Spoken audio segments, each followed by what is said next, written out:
এরপরে উত্তরে দিয়ে বরণ করে দিচ্ছেন, চন্দনের ফোঁটা দিচ্ছেন। সেই সঙ্গে আমাদের মাঝখানে উপস্থিত হয়েছেন কাঁথি সাংগঠনিক জেলার সাধারণ সম্পাদক চন্দ্রশেখর মন্ডল মহোদয়। চন্দ্রশেখর মন্ডল মহোদয়কে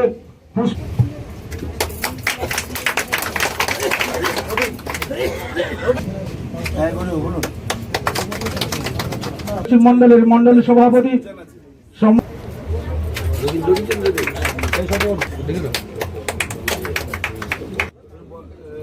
মহোদয়, সবাই হাততালি দিয়ে আপনাদেরকে বরণ করে নিচ্ছেন আমাদের মনোনীত প্রার্থী সৌমেন্দ্র অধিকারী মহোদয়।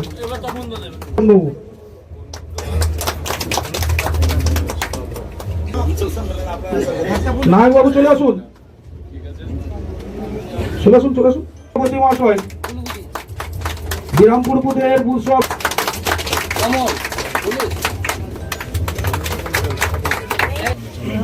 আছে আছে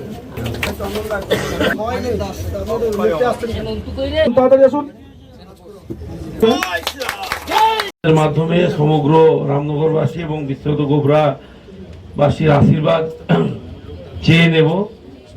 তার কারণ আগামীকাল আমরা মনোনয়নপত্র দাখিল করব।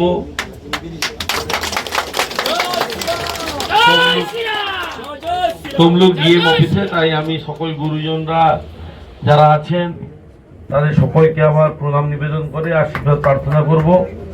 ছোটদের কাছ থেকে আমি শুভেচ্ছা। আজকে মঞ্চ উপবিষ্ট আছেন আমাদের রাজ্য কমিটির সদস্য তথা আমাদের মেদিনীপুর বিভাগের কো-কনভেনার তপন মাইতি মহাশয়, প্রাক্তন সভাপতি আমাদের এই সাংগঠনিক জেলা কাঁথি সাংগঠনিক জেলা। আছেন আমাদের জেলা সাধারণ সম্পাদক রামনগর হাউস স্কুলের কৃতি শিক্ষক ডক্টর চন্দ্রশেখর মন্ডল, আছেন ভবেন্দু পাত্র জেলার সম্পাদক, আমাদের মন্ডল সভাপতি চন্দন দাস, বলাইবাবু আছেন আমাদের ওশিয়ার নেতৃত্ব প্রাক্তন মন্ডল সভাপতি, অঞ্চল কনভেনার সহ আমাদের সমস্ত অঞ্চল কমিটি, পঞ্চায়েতের সদস্যা এবং মায়েরা বিশ্বত অনেক সংখ্যায় আজকে এখানে উপস্থিত হয়েছেন। সকলকে বিশেষভাবে আরো একবার আমি আমার শ্রদ্ধা শুভেচ্ছা নিবেদন করি।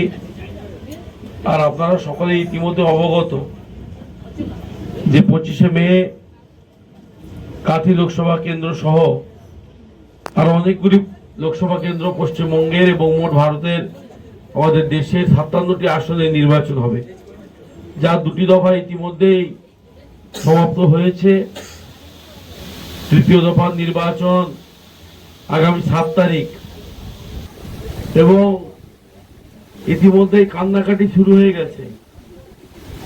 তৃণমূলের নেত্রী, আমাদের রাজ্যের লজ্জা, যিনি সন্দেশখালীর মায়েদের সম্ভ্রম নষ্ট করা শেখ শাহজাহানকে প্রোটেকশন দিয়েছেন এবং গত পরশুদিন অবধি তিনি সেই প্রোটেকশন দেওয়ার কাজটা করেছেন। সেই মমতা বন্দ্যোপাধ্যায় আজকে চিৎকার চেঁচামেচি শুরু করে দিয়েছেন। দ্বিতীয় দফায় ভোট কেন বেশি পড়লো, ইভিএম সব পাল্টে দেওয়া হয়েছে, ইলেকশন কমিশন বিজেপি দালাল হয়ে কাজ করছে ইত্যাদি পাগলের প্রলাপ ইতিমধ্যে দ্বিতীয় দফাতেই শুরু হয়ে গেছে। আমি নির্বাচনী সভাগুলোতে বলছিলাম যে আপনারা একটা দুটো দফা দাঁড়ান, 7 তারিখের পরে তৃতীয় দফা যখন হবে তখন দেখবেন এই পাগলের প্রলাপ চূড়ান্ত জায়গায় গিয়ে পৌঁছবে এবং স্টেজ থেকে ল্যাপটপ না মেরে দেয় হাত পা ভাঙার জন্য। সেদিনও আমাদের দেখতে হবে। তার কারণ অনেকবার চেষ্টা করে কিছু হয়নি। একবার মাথা ঘুরে পড়লো বাড়িতে, লাভ কিছু হয়নি। হেলিকপ্টারে পড়লো, তাতেও বিশেষ কিছু লাভ হয়নি। আমরা সকলের সুস্থতা কামনা করি, সকলে ভালো থাকুন, সুস্থ থাকুন, সোডিয়াম পটাশিয়ামটা চেক করে রাখবেন। কিন্তু মুশকিল হচ্ছে এই নির্বাচনটাকে মমতা বন্দ্যোপাধ্যায় প্রথমে চেয়েছিলেন মোদি ভার্সেস মমতা করতে, মানে প্রধানমন্ত্রী আসনে যেতে, মানে 21-এর পরে যে দম্ভ, যে লাফালাফি, মানে দিল্লিতে বোধহয় তৃণমূল এসেই গেলে এরকম একটা ভাবখানা করছিলেন। ইন্ডিয়া অ্যালায়েন্স করে এরা বাঁচার একটা শেষ চেষ্টা করেছিল, তাও সেই অ্যালায়েন্স তো একেবারে তার অন্তর্জলি যাত্রা হয়ে গেছে। আজকে কংগ্রেসের প্রার্থী লোকসভা বিরোধী দলনেতা অধীর চৌধুরী বলছেন বিজেপিকে ভোট দিতে। তার শুভবুদ্ধির উদয় হয়েছে, তাকে আমি ধন্যবাদ জানাবো।